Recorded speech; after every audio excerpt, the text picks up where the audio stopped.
Hello students, स्वागत है आपका आपके अपने यूट्यूब चैनल ओनली कॉमर्स पर। यूजीसी नेट कोड 8 के लिए एचआरएम को हम डिटेल में डिस्कस कर रहे हैं, लेकिन ये क्लासेज इंपॉर्टेंट रहेगी कोड 17 और 55 के लिए भी इक्वली, विशेषकर कोड 55 के लिए, क्योंकि उनके लिए ज़्यादा क्वालिटी मैटर यूट्यूब पर अवेलेबल नहीं है। एचआरएम की क्लासेज को हमने इन 4 कैटेगरीज में डिवाइड कर रखा है और इसी के अंतर्गत टोटल 255 प्रीवियस ईयर एमसीक्यूज हमें डिस्कस करने हैं, जिनमें से ऑलरेडी हम 210 प्रीवियस ईयर एमसीक्यूज डिस्कस कर चुके हैं 10 पार्ट्स में। यदि आपने कोई भी पार्ट मिस कर दिया है तो मैं आपको रिकमेंड करूंगा इस वीडियो के बाद आप ज़रूर देख लें। मैंने आपको इन सभी एमसीक्यूज की ऑनलाइन क्विज भी प्रोवाइड करा रखी है टेलीग्राम में, जिसका लिंक आपको पिन कमेंट में मिल जाएगा, या फिर आप टेलीग्राम पर डायरेक्टली सर्च कर सकते हैं ओनली कॉमर्स। पहला क्वेश्चन है हमारा, हम न केवल यहाँ पर 20 प्रीवियस ईयर एमसीक्यूज डिस्कस करेंगे बल्कि इनसे रिलेटेड कॉन्सेप्ट्स भी हम डिस्कस करने वाले हैं। पहला क्वेश्चन है हमारा, a creative method of training in which participants are given an opportunity to generate idea openly without fear of judgement. Training का वो कौन सा क्रिएटिव मेथड होता है जिसमें पार्टिसिपेंट्स को अपॉर्चुनिटी दी जाती है नए आइडियाज जनरेट करने के लिए और उन्हें जजमेंट का कोई डर भी नहीं होता। तो इस क्वेश्चन को करने से पहले हम एक कॉन्सेप्ट जान लेते हैं, ब्रेन स्टॉर्मिंग।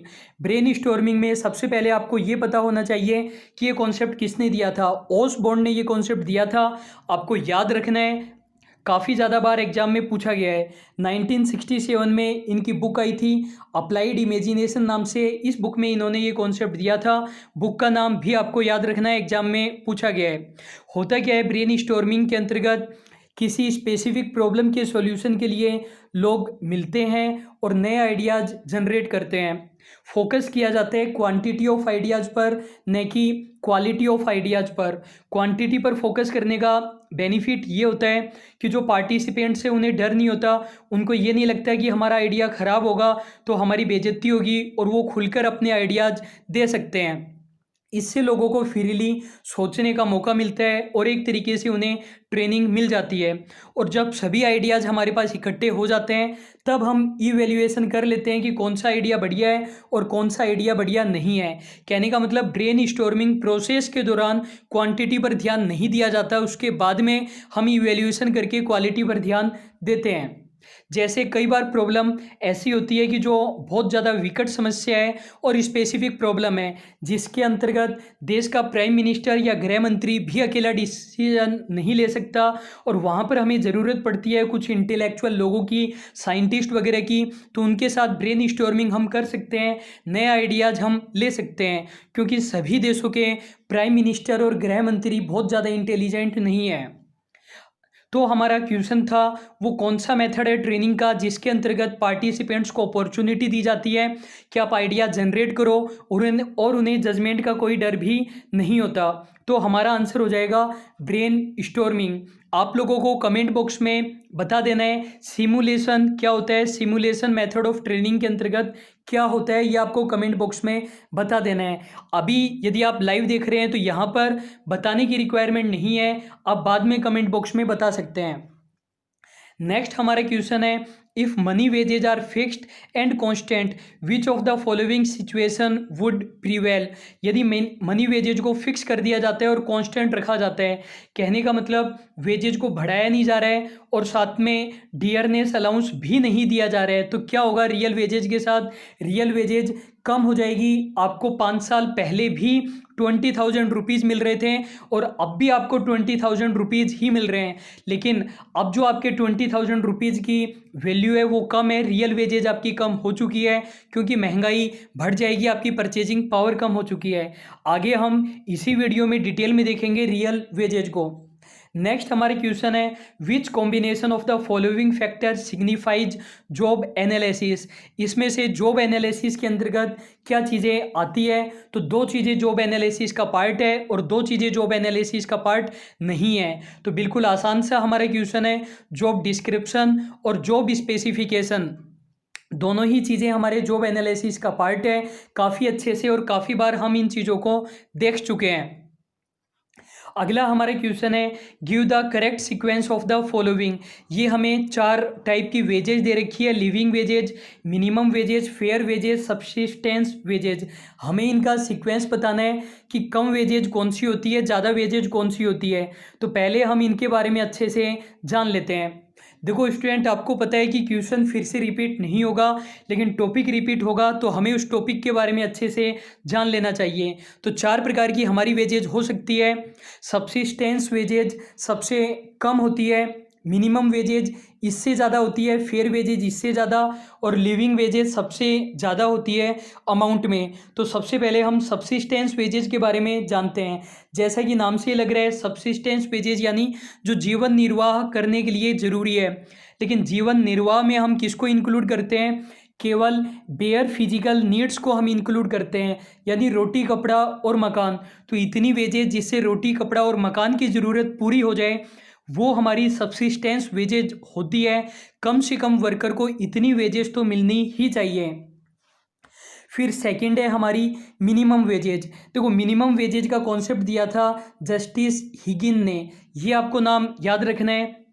और जो हमारी मिनिमम वेजेज होती है वो गवर्नमेंट के द्वारा डिटरमाइन की जाती है। जैसे मैंने लेबर लॉज का एक वीडियो आप लोगों को प्रोवाइड कराया था, तो वहाँ पर हमने देखा था कि जो मिनिमम वेजेज एक्ट 1948 है, उसके अंतर्गत स्टेट गवर्नमेंट 5 साल में एक बार मिनिमम वेजेज डिटरमाइन करती है। वो जो मिनिमम वेजेज है वो इरिड्यूसेबल लेवल होता है। इरिड्यूसेबल लेवल का मतलब है एम्प्लॉयर उससे कम पेमेंट नहीं कर सकता, कम से कम उतना पेमेंट तो देना ही पड़ेगा। एम्प्लॉयर ये नहीं कह सकता कि मेरे ऑर्गेनाइजेशन को प्रॉफिट ही नहीं हो रहा है। दूसरी बात, वर्कर चाहे स्किल्ड हो चाहे अनस्किल्ड हो, एम्प्लॉयर ये नहीं कह सकता कि वर्कर की परफॉर्मेंस अच्छी नहीं है, मैं तो मिनिमम वेजेज नहीं दूंगा। या तो आप वर्कर को अपॉइंट मत करो, अपॉइंट करोगे तो वो मिनिमम वेजेज आपको देनी ही पड़ेगी। ये वेजेज गवर्नमेंट ने क्यों डिटरमाइन किया है? क्योंकि जो वर्कर है वो भी ह्यूमन बीइंग है, उसकी बेसिक ज़रूरतें पूरी होनी ही चाहिए। एक सिविलाइज्ड सोसाइटी में ये काम होना चाहिए, इसलिए गवर्नमेंट ने ये चीज़ें तय कर दी है, और ये सब्सिस्टेंस वेजेज से ज़्यादा होती है। तीसरा है हमारा फेयर वेजेज। फेयर वेजेज का कॉन्सेप्ट, फेयर वेजेज के कॉन्सेप्ट में क्या होता है? ये वाली वेजेज मिनिमम वेजेज से ज़्यादा होती है और 2 चीज़ों पर डिपेंड करता है। एक तो इंडस्ट्री की कैपेसिटी। मान लीजिए कि मिनिमम वेजेज है 200 रुपीज़ पर डे, लेकिन इंडस्ट्री की कैपेसिटी अगर ज़्यादा पैसे पे करने की है क्योंकि इंडस्ट्री प्रॉफिट में है। दूसरी बात, जो भी मार्केट में प्रीवेलिंग रेट चल रही है वेजेज की उस पर। तो इन 2 चीज़ों पर फेयर वेजेज डिपेंड करती है और मिनिमम वेजेज से ये ज़्यादा होती है। लास्ट है हमारी living wages. Living wages amount में बाकी सभी से ज़्यादा होती है। इसका कॉन्सेप्ट भी जस्टिस हिगिन ने दिया था। इसमें न केवल हम फूड, क्लॉथ और शेल्टर को देखते हैं, बेयर फिजिकल नीड को, बल्कि कुछ कंफर्ट ऑफ लाइफ को भी इंक्लूड कर देते हैं। जैसे बच्चों के लिए अच्छी education, entertainment, medical treatment facility, old age pension, social security, इनको भी इंक्लूड कर दिया जाता है।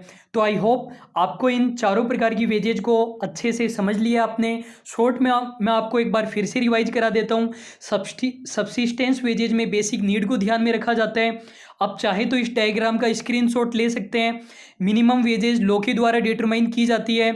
फेयर वेजेज में इंडस्ट्री की कैपेसिटी देखी जाती है, साथ में प्रीवेलिंग रेट भी देखी जाती है। और लिविंग वेजेज बेसिक नीड के साथ कंफर्ट को भी ध्यान रखता है। क्वेश्चन था हमारा इनका करेक्ट सीक्वेंस हमें बताना है। तो देखो करेक्ट सीक्वेंस में क्या होगा? सबसे पहले सब्सिस्टेंस वेजेज होती है, सेकंड मिनिमम वेजेज होती है, फिर फेयर वेजेज होती है, फिर हमारी लिविंग वेजेज होती है। 4 2 3 1 हमारा करेक्ट आंसर हो जाएगा। नेक्स्ट हमारा क्वेश्चन है which is not in intramural welfare facility. तो पहले हम जान लेते हैं इंट्राम्यूरल वेलफेयर फैसिलिटी क्या होती है। वेलफेयर फैसिलिटी 2 टाइप की हो सकती है, इंट्राम्यूरल एंड एक्स्ट्राम्यूरल। म्यूरल का मतलब होता है दीवार, तो यहाँ पर म्यूरल का मतलब एक तरीके से बाउंड्रीज हो गया। तो वो वेलफेयर फैसिलिटी जो ऑर्गेनाइजेशन की बाउंड्रीज के अंदर दी जाती है, जैसे क्रीचेज फैसिलिटी है, वॉशरूम है, ड्रिंकिंग वाटर है, ये सभी इंट्राम्यूरल हो गई। एक्स्ट्राम्यूरल वो है जो ऑर्गेनाइजेशन की बाउंड्रीज के बाहर दी जाती है, जैसे हाउसिंग फैसिलिटी हो गई, मेडिकल ट्रीटमेंट हो गया। तो हमारा क्वेश्चन जानना चाह रहा था इनमें से कौन सी इंट्राम्यूरल वेलफेयर फैसिलिटी नहीं है। तो सी हमारा यहाँ पर करेक्ट आंसर हो जाएगा। Housing facility outside the boundaries of organisation होती है। नेक्स्ट हमारा क्वेश्चन है the scope of industrial relation does not include. Industrial relation को हमने काफ़ी डिटेल में डिस्कस किया था। यदि आपने वो वीडियो नहीं देखा है तो आप लोग ज़रूर देख लेना। ये बोल रहा है इंडस्ट्रियल रिलेशन की स्कोप में क्या इंक्लूडेड नहीं होता है। Employer and employ relation, employ and trade union, employ and customer relation, employ and government relation. तो वहाँ पर उस वीडियो में मैंने आपको बताया था कि इंडस्ट्रियल रिलेशन के जो एक्टर्स होते हैं उसके अंदर किस किस को इंक्लूड किया जाता है। एम्प्लॉयर को, एम्प्लॉय को, ट्रेड यूनियन को और गवर्नमेंट को, इन चार लोगों को इंक्लूड किया जाता है। तो जो एम्प्लॉयर और कस्टमर रिलेशन है वो कभी भी इंडस्ट्रियल रिलेशन का पार्ट नहीं होते हैं। बिल्कुल आसान सा क्वेश्चन था। नेक्स्ट हमारे क्वेश्चन है welfare is considered as social concept relative total all the above. तो डी हमारा यहाँ पर करेक्ट आंसर हो जाएगा। वेलफेयर सोशल कॉन्सेप्ट है क्योंकि इसमें हम सोसाइटी के लिए कुछ अच्छा कर रहे हैं, क्योंकि वर्कर हमारी सोसाइटी का ही पार्ट है। रिलेटिव वर्ड कहीं पर भी आ जाए उसका मतलब होता है कंपैरिजन करना। तो वेलफेयर करके हम वर्कर की स्थिति को सुधार रहे हैं, उसकी पोजीशन को हम बढ़िया बना रहे हैं पहले से। और टोटल कॉन्सेप्ट है क्योंकि वेलफेयर के अंदर बहुत सारी चीज़ों को इंक्लूड किया जाता है, इसलिए डी हमारा करेक्ट आंसर हो जाएगा। नेक्स्ट हमारे क्वेश्चन है arrange the following in order. इन चीज़ों को हमें अरेंज करना है, सीक्वेंस में हमें बताना है। तो देखो सबसे पहले क्या होगा, सबसे पहले होगा रिक्रूटमेंट, फिर हम ट्रेनिंग देंगे, फिर परफॉर्मेंस अप्रेजल होगा और फिर प्रमोशन हो जाएगा। 3 4 2 1 हमारा करेक्ट आंसर हो जाएगा। नेक्स्ट हमारे क्वेश्चन है the essence of human resource management is. Human resource management का असेंस क्या है। Manage whole organisation, manage human being and things, manage environment. ये वाला क्वेश्चन आरपीएससी स्कूल लेक्चरर 2019 में पूछा गया था। मैंने वो पेपर दिया हुआ है, रिजल्ट अभी तक नहीं आया है। उसके अंदर मैंने जो आंसर किया था एग्जाम में वो किया था manage human beings and things. लेकिन अभी 10 दिन पहले आंसर कीज रिलीज की गई, उसके अंदर आंसर सी नहीं मानकर बी माना गया। जब आप लोगों ने क्विज अटेंड की थी कल तो कुछ लोगों ने सी आंसर किया था, मेरे अकॉर्डिंग भी सी आना चाहिए था, लेकिन आरपीएससी स्कूल लेक्चरर 2019 में ऑफिशियल की में बी आंसर को करेक्ट माना गया था। तो बी हमारा यहाँ पर आंसर हो जाएगा। नेक्स्ट हमारा क्वेश्चन है scope of HRM is.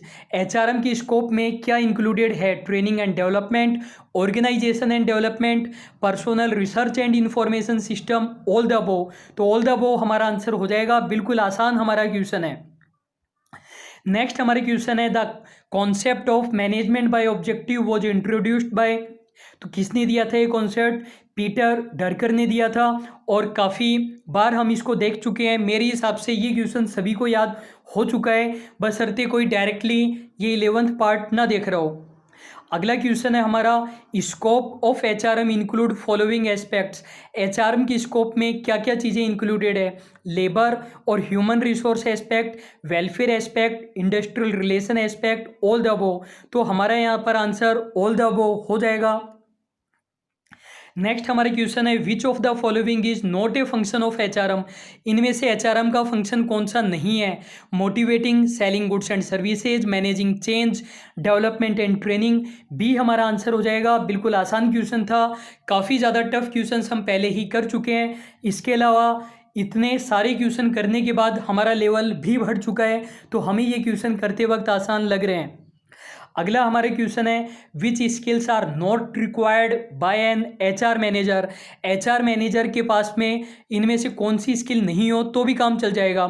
Staffing, communication, ethical conduct, technical, machine knowledge. D हमारा आंसर हो जाएगा। ये नॉलेज नहीं होगी तो काम चल जाएगा, लेकिन बाकी की चीज़ें तो होनी ही चाहिए। नेक्स्ट हमारे क्वेश्चन है who is not associated with HRM में एचआरएम से इनमें से कौन सा एसोसिएटेड नहीं था। ये क्वेश्चन भी आरपीएससी स्कूल लेक्चरर 2019 में पूछा गया था।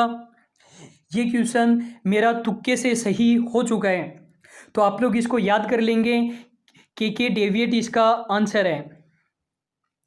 नेक्स्ट क्वेश्चन है operative function of HRM is, इनमें से कौन सा एचआरएम का ऑपरेटिव फंक्शन है। तो देखिए एचआरएम के जो फंक्शंस होते हैं उनके लिए वैसे तो मैं अलग से स्पेसिफिक टॉपिक सीरीज में 35 मिनट का वीडियो लेकर आने वाला था, लेकिन फिर मैंने डिसाइड किया कि यहीं पर हम डिटेल में डिस्कस कर लेते हैं 7-8 मिनट में, जिससे हमारा टाइम बचेगा। एक और आप लोगों के लिए गुड न्यूज़ है, वैसे तो मैं मेरे वीडियोज़ की PDF नहीं देता हूँ, लेकिन मैंने एक्सपेरिमेंट बेसिस पर स्टार्ट किया है। यदि एक्सपेरिमेंट सक्सेसफुल रहा तो आपको न केवल इस वीडियो की बल्कि आने वाले अदर वीडियोज़ की भी PDF मिल जाएगी।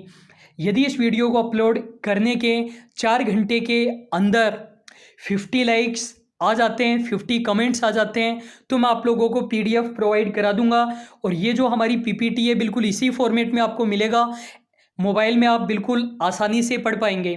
तो देखो एचआरएम के 2 प्रकार के फंक्शंस होते हैं, मैनेजेरियल और ऑपरेटिंग फंक्शंस। मैनेजेरियल फंक्शंस के अंदर मैनेजेरियल फंक्शंस के अंतर्गत planning, organising, staffing, directing, controlling, ये 5 चीज़ें आती है। इनको आप लोग याद कर सकते हैं पोस DC से।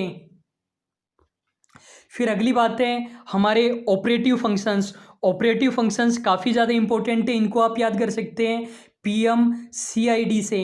P for procurement, maintenance, compensation, integration and development. Procurement का मतलब होता है कि हम नए वर्कर्स को अपॉइंट कर रहे हैं। मेंटेनेंस का मतलब जिनको हमने अपॉइंट किया है उन्हें हम मेंटेन कर रहे हैं, मोटिवेटेड कर रहे हैं। कंपनसेशन उनके पेमेंट से रिलेटेड है। इंटीग्रेशन जो हमारे एम्प्लॉयज़ हैं उनमें ये फीलिंग्स क्रिएट करना कि ऑर्गेनाइजेशन केवल ओनर का नहीं है बल्कि उनका भी ऑर्गेनाइजेशन है, ये यूट्यूब चैनल मेरा नहीं है, हम सभी का यूट्यूब चैनल है। और डेवलपमेंट जो भी हमारे एम्प्लॉयज़ वगैरह है उनका डेवलपमेंट करना। जो ऑपरेटिव फंक्शन है उनको हमें डिटेल में देखना पड़ेगा। तो प्रोक्योरमेंट फंक्शन के अंतर्गत जैसे मैंने बताया नए वर्कर को अपॉइंट करने से रिलेटेड चीज़ें आती है, तो इसके अंदर job analysis, human resource planning, recruitment, selection, placement, induction and orientation, ये सभी चीज़ें आती है। तो देखो human resource planning, recruitment, selection and placement को देखकर आपको पता चल जाएगा कि कौन से ऑपरेटिंग फंक्शन में आएगा, यदि आपको प्रोक्योरमेंट का मीनिंग पता है तो। लेकिन आप जॉब एनालिसिस और प्रोक्योरमेंट को अच्छे से ध्यान रखना कि ये प्रोक्योरमेंट फंक्शन होते हैं।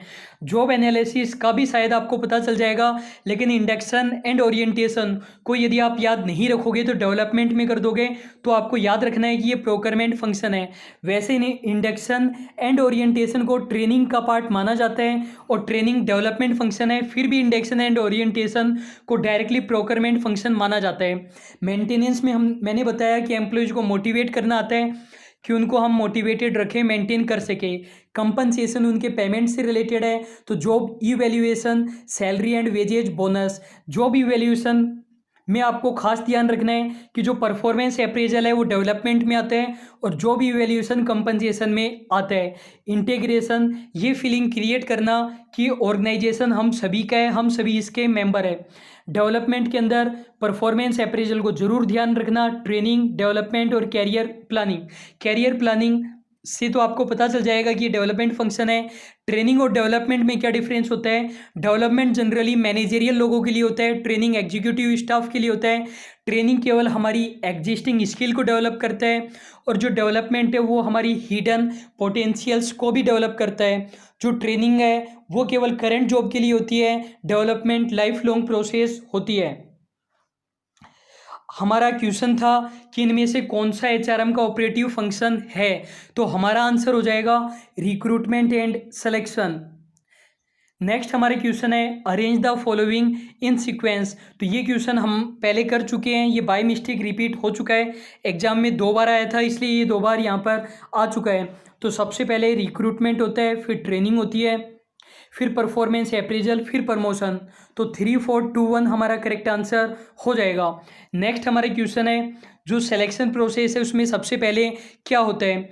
स्पेसिफिक टॉपिक सीरीज में जितनी भी प्रोसेस होती है एचआरएम में उन सभी को हम एक साथ डिस्कस कर लेंगे। इसका करेक्ट आंसर हमारा प्रीलिमिनरी इंटरव्यू हो जाएगा।